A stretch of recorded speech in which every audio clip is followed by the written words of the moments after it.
कहानी का आरंभ एक बर्फीली और निष्ठुर दुनिया से होता है, लगभग एक सहस्राब्दी पहले की उस धरती से जहां सत्ता और राज सिंहासन के लिए लोग अपनों का रक्त तक बहा देते थे। एक विशाल युद्ध जीतकर राजा होरवेंडल अपने भाई फेंगी के साथ अपने महल लौटता है। घर पहुंचते ही वो अपनी धर्मपत्नी रानी गुद्रून और पुत्र एमलेथ से मिलता है। वो अपने बेटे को एक विशेष हार भेंट करता है जो उसने एक शत्रु राजकुमार को पराजित कर प्राप्त किया था। यह प्रतीक था कि अब एमलेथ भी एक दिन एक योद्धा बनेगा। दूसरी ओर फेंगी भी अपने पुत्र थोरर से मिलता है। सभी के साथ कुछ क्षण व्यतीत करने के बाद राजा अपनी पत्नी के साथ एकांत में होता है और अपने ज़ोहम दिखाकर कहता है कि वह तब तक नहीं मरना चाहता जब तक युद्ध क्षेत्र में शस्त्र थाम कर न गिरे। किंतु अब वह समय आ गया है कि उसका पुत्र एमलेथ एक सच्चा वीर बनने के लिए तैयार हो। उसी रात राजा एमलेथ को एक पवित्र गुफा में ले जाता है जहां एक गोपनीय अनुष्ठान होता है। वहां एक रहस्यमय पुरोहित हिमिर उनकी चेतना को जगाता है। रस्म के दौरान दोनों पशुओं की भांति चीखते हैं, धरती पर रेंगते हैं और अपने अंदर के भेड़िए को जागृत करते हैं। यहाँ एमलेथ को सिखाया जाता है कि उसका रक्त शाही है और यदि कभी उसके पिता की हत्या हो जाए तो उसे प्रतिशोध लेना होगा, अपनी माता को बचाना होगा और अपना राजपाट फिर से हासिल करना होगा। फिर हेमिर उसे एक विचित्र पेय पिलाता है जिससे एमलेथ को रहस्यमय दर्शन होने लगते हैं। उसके पूर्वज, रक्त, संग्राम, सब कुछ। किंतु जैसे ही अनुष्ठान समाप्त होता है और वे बाहर निकलते हैं, अचानक मुखौटाधारी सैनिक आक्रमण कर देते हैं। एमलेथ भय से छिप जाता है और अपनी आंखों के सामने देखता है कि उसके पिता को बाणों से भून दिया जा रहा है। फेंगी अपने लोगों को एमलेथ को मारने भेजता है, किंतु बालक प्राण बचाकर वन की ओर भाग निकलता है। एक सैनिक विंगर उसे पकड़ लेता है, पर एमलेथ चतुराई से उसकी नाक काटकर फरार हो जाता है। जब वह ग्राम वापस पहुंचता है तो देखता है कि फेंगी के आदमी अब राजा होरवेंडल के स्वामी भक्तों को निर्दयता से एक के बाद एक मार रहे हैं। दूसरी ओर फेंगी सिर्फ भ्राता की हत्या करके ही नहीं रुका, उसने रानी गुद्रून को भी बलपूर्वक अपने अधिकार में ले लिया। वो नहीं चाहता था कि किसी को भी पता चले कि एक छोटा बालक उसकी आंखों के सामने से जीवित भाग गया है। इसलिए उसने सभी से झूठ कह दिया कि एमलेथ मर चुका है। इधर एमलेथ की दुनिया पूरी तरह बर्बाद हो चुकी थी। पिता की मृत्यु, माता का अपहरण और सब कुछ गंवाने के बाद उसका हृदय भी चूर चूर हो गया था। किंतु वो रोकर बैठ नहीं गया। उसने अपनी पुरानी पहचान को विदा कह दिया और स्वयं से एक दृढ़ वचन लिया। वो एक दिन लौटेगा, अपने पिता की मौत का बदला लेगा और अपनी मां को उस दानव की कैद से मुक्त कराएगा। फिर वह सागर तट से एक छोटी डोंगी लेकर वहां से चला गया, बहुत दूर, अपने भाग्य की खोज में। कई वर्षों बाद हम एमलेथ को एक नए स्थान पर देखते हैं। अब वह एक राजकुमार नहीं, बल्कि एक भयानक वाइकिंग बन गया है। वह रस की धरती पर एक लुटेरे कबीले के साथ निवास करता है जो गांवों पर धावा बोलकर लोगों को दास बना लेते हैं और उन्हें बेच देते हैं। एमलेथ अब शस्त्र चलाने में निपुण, मौन, किंतु भयंकर योद्धा बन चुका है। एक दिन जब वह एक आक्रमण के पश्चात गेदारी की नामक ग्राम में भटक रहा था तो वह एक गूढ़ मंदिर में जा पहुंचा। वहीं उसकी भेंट सील्ड नामक एक रहस्यमय स्त्री से हुई जो भविष्य देख सकती थी। सील्ड ने उसे उसकी पुरानी प्रतिज्ञा याद दिलाई, अपने पिता की मृत्यु का प्रतिशोध और अपनी मां को बचाने का वादा। उसने कहा कि तेरा क्षण आ चुका है, किंतु तुझे फेंगी के गांव वापस जाना होगा। इतना ही नहीं, सील्ड ने यह भी बताया कि एक गूढ़ तलवार उसकी प्रतीक्षा कर रही है जो केवल चंद्रिका की रोशनी में ही निकलेगी और उसी के द्वारा एमलेथ अपना प्रतिशोध पूरा करेगा। जाते जाते सील्ड ने एक अंतिम बात कही, मैं तेरी सहायता इसलिए कर रही हूं क्योंकि तेरे रक्त में द मैड किंग का अंश है और यह रहस्य तुझे आगे चलकर स्वयं ही समझ आएगा। अगली प्रभात जैसे ही एमलेथ ने फेंगी का नाम सुना, उसका लहू खौल उठा। पता चला कि जिन दासों को गेदारी की ग्राम से पकड़ा गया था उन्हें आइसलैंड में एक व्यक्ति के पास भेजा जा रहा है, और वह व्यक्ति कोई और नहीं बल्कि वही फेंगी था जिसने एमलेथ के पिता की निर्मम हत्या की थी। इतना सुनते ही एमलेथ की आंखों में प्रतिशोध की ज्वाला फिर से धधक उठी। वो खोजबीन करता है और जानता है कि फेंगी ने राजा बनते ही अपने ही भाई की हत्या कर दी थी, किंतु कुछ ही समय में नॉर्वे के असली राजा ने उस पर आक्रमण कर दिया। पराजय का सामना करने के बाद फेंगी सब कुछ गंवाकर भाग गया और अब वो आइसलैंड में एक सामान्य भूस्वामी की तरह रह रहा है। उसी क्षण एमलेथ की दृष्टि एक काले रेवेन पर पड़ती है वही पक्षी जो उसके पिता का चिन्ह माना जाता था। उसे अनुभव होता है कि यह कोई संयोग नहीं बल्कि नियति का इशारा है। उसी पल वह स्वयं को अपनी पहचान से मिटा देता है, अपने लंबे केश काटता है, दास का वेश बनाता है और अपने वक्ष पर दासत्व का चिन्ह बनवाकर उसी जहाज पर सवार हो जाता है जो खेंगी के फार्म की ओर जा रहा होता है। इस यात्रा में उसकी मुलाकात ओल्गा से होती है, एक रहस्यमय स्त्री जो स्वयं को जादूगरनी बताती है। ओल्गा को भाप लेती है कि एमलेथ कोई सामान्य दास नहीं बल्कि भीतर से एक खतरनाक वाइकिंग है, किंतु फिर भी वह एमलेथ की सच्चाई उजागर करने के बजाय उसका साथ देती है। दोनों के बीच एक अनकहा बंधन बनने लगता है। रास्ते में उनका जहाज एक भीषण तूफान में फंस जाता है, परंतु भाग्य अब बदल चुका था। किसी तरह वे आइसलैंड पहुंच ही जाते हैं। वहां पहले से ही फैंगल का आदमी फिन्नर उनका इंतजार कर रहा होता है और सभी को पकड़कर फैंगल के फार्म पर ले जाया जाता है। अब फैंगल जो कभी स्वयं राजा था, अब बस खेतों का मालिक है और अपने दोनों पुत्रों थोरर और गुन्नर के साथ एक साधारण जीवन व्यतीत कर रहा है। पास खड़े एक व्यक्ति को जोर से पीटना शुरू कर देता है ताकि सबको लगे कि वह कमजोर नहीं है। फैंगल उसका ये रूप देखकर उसे अन्य मजबूत लोगों के साथ खेतों में काम करने के लिए चुन लेता है और साथ ही कुछ लड़कियों को भी, जिनमें ओल्गा भी शामिल होती है। किंतु फैंगल की नजरें बार बार ओल्गा पर ठहरती है। रात होते ही एमलेथ एक चाकू चुराने का प्रयास करता है ताकि समय आने पर वह अपना बदला ले सके। तभी उसकी नजर खेतों में घूमती एक लोमड़ी पर पड़ती है, ठीक वैसे ही जैसे सीरेड ने भविष्यवाणी की थी। एमलेथ समझ गया कि वह सही मार्ग पर है और अब उसका प्रतिशोध शीघ्र ही पूरा होगा। अगले दिन एमलेथ अब अन्य दासों की तरह काम करने लगता है, किंतु उसके मस्तिष्क में केवल एक ही लक्ष्य है, अपने शत्रु के घर में घुसकर सत्य का पता लगाना। और अवसर मिलते ही वो फैंगल के घर के भीतर पहुंच जाता है, जहां एक ऐसा रहस्य खुलता है जिसे जानकर उसका हृदय दहल उठता है। उसे पता चलता है कि उसकी मां गुद्रुन अभी जीवित है, किंतु इतना ही नहीं, उसने फैंगल से विवाह कर लिया है और उसके दूसरे पुत्र गुन्नर को जन्म दिया है। यानी वह स्त्री जिसे एमलेथ बचाना चाहता था अब उसी व्यक्ति की पत्नी है जिसने उसके पिता की हत्या की थी। उसी रात एक रहस्यमय लोमड़ी एमलेथ को एक गुप्त गुफा की ओर ले जाती है। वहां उसका सामना एक विचित्र तांत्रिक से होता है जो उसे एक कटा हुआ सिर दिखाता है। ये सिर किसी और का नहीं बल्कि हेमिर का होता है, वही व्यक्ति जिसने बचपन में एमलेथ की वाइकिंग दीक्षा करवाई थी।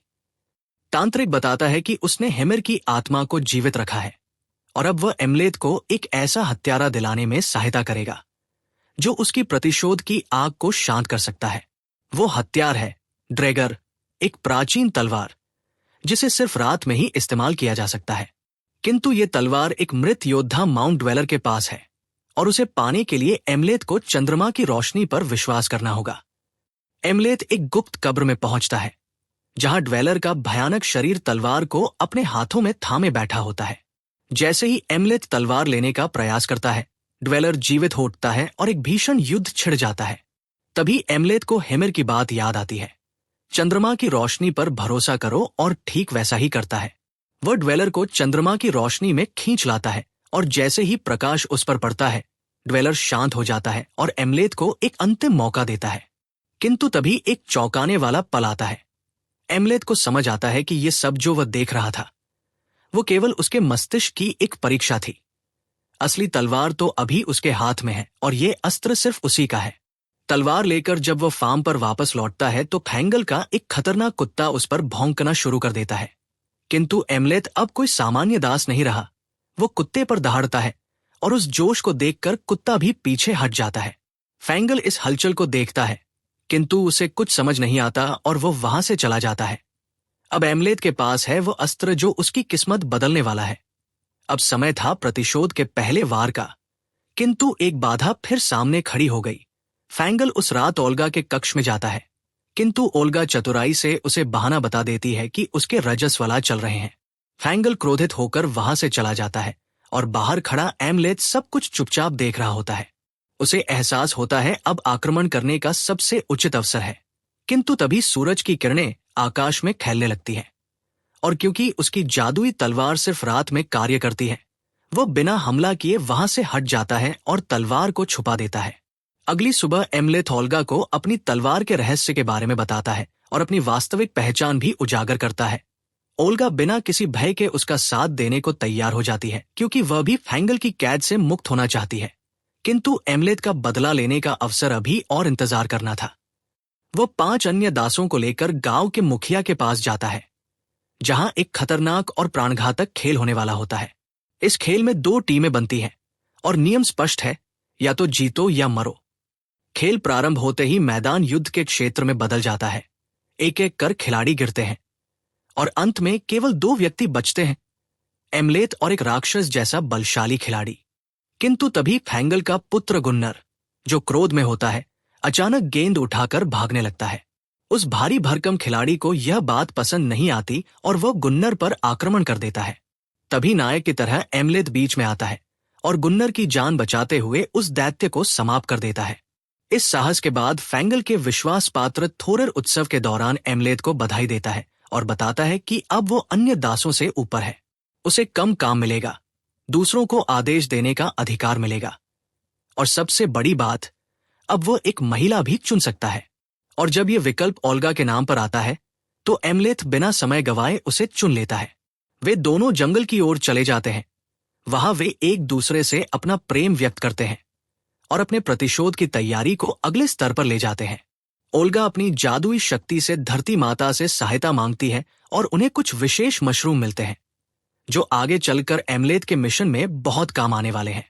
अगली सुबह एमलेथ ने वैसे ही काम किया जैसे अन्य दास करते थे, किंतु रात में उसने गुन्नर के 2 आदमियों को मार डाला और उनके शव चौराहे पर लटका दिए।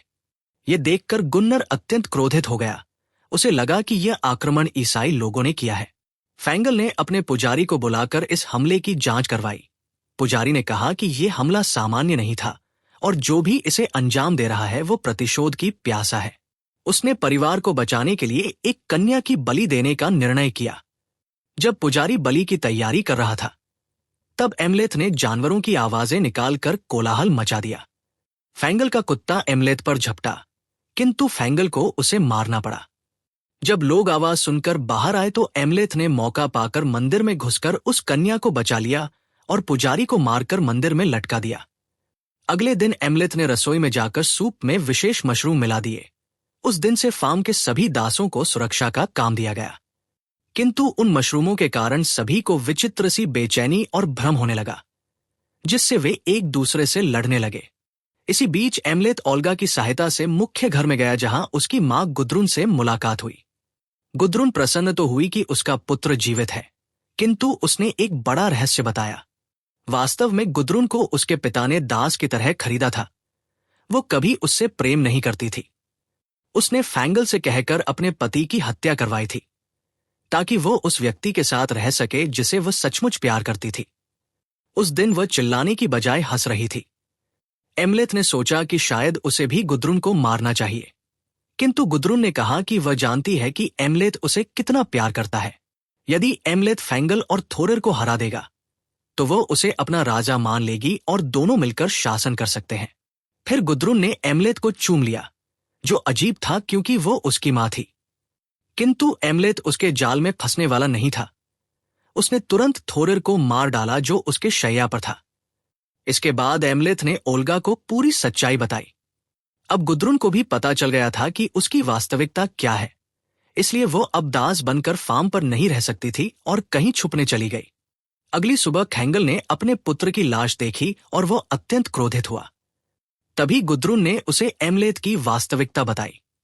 यह जानकर फैंगल ने सभी दासों को मारना शुरू कर दिया।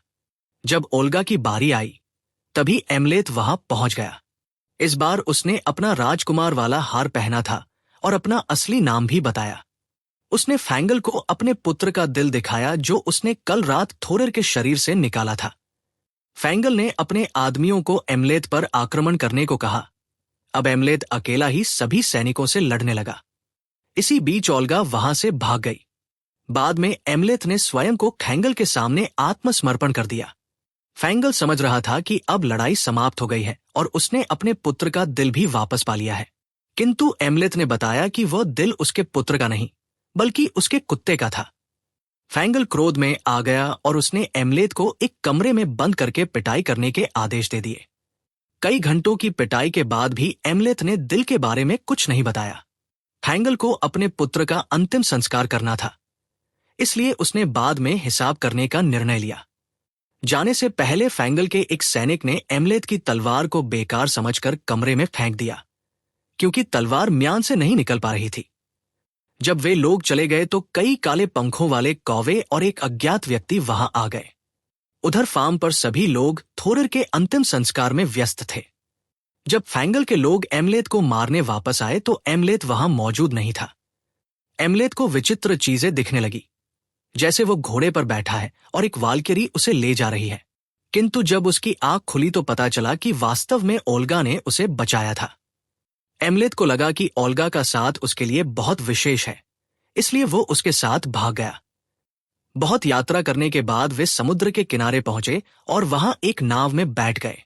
नाव पर एमलेथ ने ओल्गा के गले पर जख्म देखा जो फैंगल के खंजर का था। जब उसने जख्म को छुआ तो उसे अपने पूर्वजों के दर्शन हुए और पता चला कि ओल्गा 2 बच्चों की मां बनने वाली है। ये सुनकर एमलेथ प्रसन्न हुआ, किंतु वह जानता था कि फैंगल जीवित है तो उसके बच्चे सुरक्षित नहीं रहेंगे। तब उसे तांत्रिक की बात याद आई और उसने निर्णय किया कि अब वो फैंगल को मार डालेगा। रात को एमलेथ फार्म में घुस गया और एक एक करके सैनिकों को मारना शुरू कर दिया। जब वह मुख्य घर पहुंचा तो गुद्रुन ने उस पर हमला किया, किंतु एमलेथ ने उसे भी मार डाला।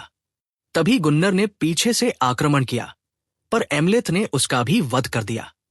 फिर फैंगल वहां आया और अपने परिवार की लाशें देखकर उसने एमलेथ को नर्क के द्वार यानी वोल्केना हेल्गा में मिलने को कहा, जहां वे अंतिम युद्ध लड़ेंगे। एमलेथ इस पल की प्रतीक्षा कर रहा था। वो घायल होने के बावजूद ज्वालामुखी की ओर चल पड़ा। जाने से पहले उसने गांव को जलते हुए देखा, जिसे उसके साथी दासों ने आग लगा दी थी। फिर वो फैंगल से ज्वालामुखी पर भिड़ा।